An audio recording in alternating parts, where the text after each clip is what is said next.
patahimigin kami! Kuya, huwag kayong lumapit. Hayaan niyo po kami, susugod na kayo? Kuya, ate! Walang ganyanan, sir. Pastusan yan eh. Huwag kayong lumapit. Protektahan natin ang ating sarili. Okay. Ang pinakikiusap lamang natin sa pambansang pulisya. Sir. Dito. Hindi, ganito po, sir. Sir, akit ka rin sa stage. Dito tayo mag-usap. Okay ba yun? Dito sa stage. Dito tayo, sir. Mga kapatid! Sandali!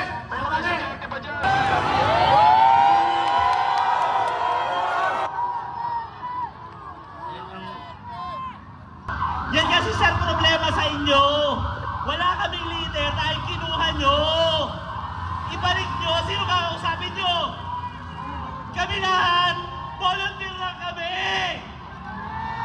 Mga sir, ang sinabi sa inyo dapat non-partisan kayo. Pero na nangyayari sa inyo, ang inalis nyo, simpatya nyo.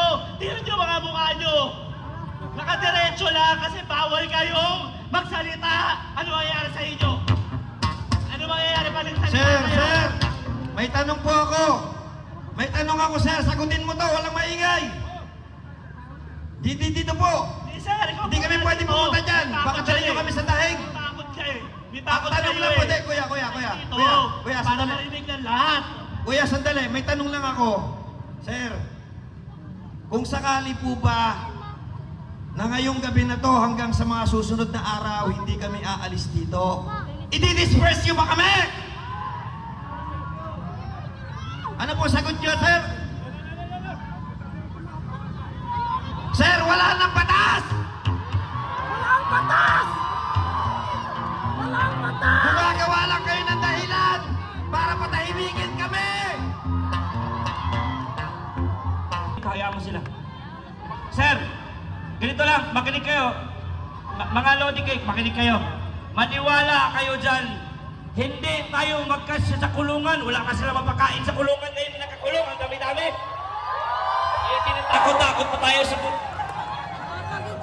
Siguraduhan ninyo na pag nakulong kami, kaya nyo kaming pakainin, paliguan, gamot, lahat ibigay ninyo yung dapat sa amin. Hindi yung puro lang kayo reklamo. Pero maraming kriminal doon na ang daming unjust. Focus kayo doon. Dito na tayo. Focus tayo dito. Duterte! Duterte!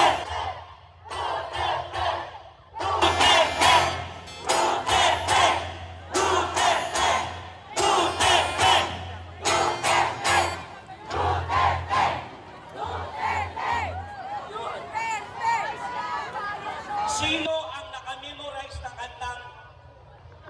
Kanina, naalala niyo ba yung kantang tinuro ko? Sige nga.